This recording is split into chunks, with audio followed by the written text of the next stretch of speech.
Thanks for tuning into and watching The Ordinary Filmmaker. I've only got one news item tonight, and it's all about the Canon R5c. We've got an update on availability, and as you can imagine, it's not looking good. But before I get to that news, and if you do want to jump to it, use the chapters down below. For those of you not familiar with the R5c is about or why it's significant, well, that's what I'm going to get into now. A quick background. Last year when Canon came out with the R5, it was lauded as being one of the best cameras of all time, and at the same time criticized for overheating in all the video modes and not cooling down properly. Some people put them in freezers, Andrew, and it didn't cool down in any way whatsoever. Firmware 1.1.0 came out, it improved the cool down, the algorithm, but still the camera overheated. So for those of us like myself shooting a lot of video, it was seen as a problem. Now, Sony recently came out with the FX3, which was essentially a cinema version of the A7S III, leaving many to wonder, well, what's the point of the A7S III, as it was already a video-centric camera? Well, the R5 is a stills hybrid camera. It's heavily focused on stills with some really good video capabilities. What Canon has done is they've decided to come out with a new form factor and basically take all the capabilities of the R5, the same stills capabilities, the same video capabilities, and put it into a new form factor with active cooling, with more video codecs. Now, I'd really like to see Apple ProRes 422 and the ability to be able to adjust whether I want or choose whether I want H.264 or even H.265. But for the R5c to be a success, they've got to solve several things. Well, one is the overheating, which the form factor and the active cooling should do. And I would really hope that they've taken a different look or another look at the thermal architecture and done something proper, such as have another heat plate in there, a way for the heat to be pulled away from the inside of the camera to the frame, magnesium alloy frame, cooling it down better. And that would help. But if they don't remove that 30-minute record limit, I think it's going to flop. What's the point of going to a cinema version of the R5 if it still has that 30-minute record limit? And I got to tell you, it's an annoying limit. However, it doesn't bother all of us all the time. So if we're talking about casual people, such as myself, that shoot family, that go on vacation, I've rarely had it overheat to the point where it says I've got 5 minutes left to where I'm worrying about it. I can record as much as I want. I'm usually recording clips of no more than 20 seconds to 1:20. I'll shoot some video and I'll stop. I might take some photos and then I turn it off and we go to do something else and I take more photos and video again. But if you're using it as a professional camera where you need to, when you want to shoot video, you can shoot video, the R5 is just unreliable and not trustworthy in that regard. Now, I do use it for my YouTube channel, and I found several ways of dealing with the overheat. Now, number one is I have a Ninja 5 external recorder, and I pull the cards out of the camera, and I can record for as long as I need outside in heat like this, which is 88 degrees Fahrenheit. So it's really toasty out here. It's humid. I think that's about 27 degrees Celsius. So the R5c is essentially a cinema version of the R5 in the same way that the Sony FX3 is a cinema version of the A7S III. So now that takes us to today's news. Canon Rumors has gone out and put an update on when this camera, the R5c, is going to be available. And I'm going to read you the I'm going to read this to you directly from Craig's own words. The announcement and release date have apparently been pushed back to Q1 of 2022. Originally, we were told that an announcement around NAB in October was possible, but it looks like it's been pushed back. I'm not really surprised. We all knew about the semiconductor shortage, and by now we're seeing this affected in everything. We recently got our stove repaired, and we were lucky, it took 3 weeks to get the part.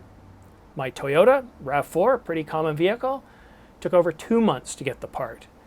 So it's everywhere, and according to CNBC, things are getting worse. Part shortages are getting worse. Semiconductor shortages are getting worse. So I'd be, if we're looking at Q1 2022, I wouldn't be surprised if that even gets pushed into Q2 2022. I'm really curious by this camera myself. If it's not that much bigger than the R5, let's say the R3, and it basically takes care of everything I talked about. It has no more overheating. It doesn't have that 30-minute record limit, and of course it has better autofocus like the A7S III and the Sony A7C, where, you know, in a talking head video like this, it realizes I'm the only person. It's going to lock the exposure onto my face to properly make sure my face is properly exposed, regardless of what the weather's doing right now. And this is a challenging situation. It went from partly sunny to completely cloudy, and now we've got some really dark, thick clouds. And when I'm in front of the camera like I am here with you, I'm focusing on what I need to deliver. I'm not constantly looking at the LCD or the Ninja 5. I'm just focusing on what it is I have to say. And I really wish Canon would bring that feature. It's one of those things that every time I screw up, and I do, I spend a lot of time setting things up, making sure the exposure is correct, checking my shutter, checking my f-stop, looking at it through waveforms, making sure that myself, my face, is right around 70 IRE. Because histograms alone just don't do it. You need to know where your middle gray is, you need to know where your face is, and looking at a histogram, it just shows you the darkest and the brightest. And so I really love that. Or even just giving us waveforms on the R5c would really, really help. Waveforms, because then we could see. Now, granted, that is a small screen, and where I'm sitting about 5 feet away, it doesn't help. And again, that's why I usually have the Ninja right about here, so I can look at the screen, I can see how exposed I am and everything, and I can relax a breath of fresh air. So the R5c is a real camera, and here's the thing too. Craig rates this as a CR3, and CR3 is Craig's way of saying it's been validated and from multiple sources, and usually when it gets to CR3, Craig says it's as good as fact. Now again, just because it's currently Q1 2022 doesn't mean that doesn't get pushed. Canon very well has this as Q1 2022, but Q2 is just 1 quarter later. So that covers off this news video. I just want to give you guys a brief update behind the scenes. Yesterday, me and my wife, we got our second shot, so I'm exhausted today. I'm a little bit tired. I almost didn't do this video, but I thought, you know, my wife's making dinner right now. I've been resting most of the day. I did one meeting at work, but I was babbling incoherently. The only reason I didn't just call in completely today is I was just absolutely... There was this one meeting I absolutely had to have. I didn't want it to get pushed another few more weeks. We're coming into summer and it's vacation season, so I wanted to get that done. But this time around, I just feel really, really lethargic. I feel like, I know how astronauts feel when they've been on a space station for several months. They come down to Earth. Gravity feels a lot tougher. And when I was walking this morning, I normally go for a walk around 7 o'clock in the morning. And walking up even a slight incline or decline, I felt exhausted. And whenever I had to really think of something coherently, I tripped over my words.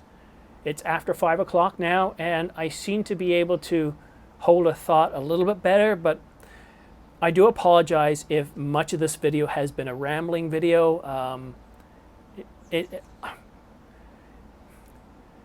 my second shot, so that takes care of that.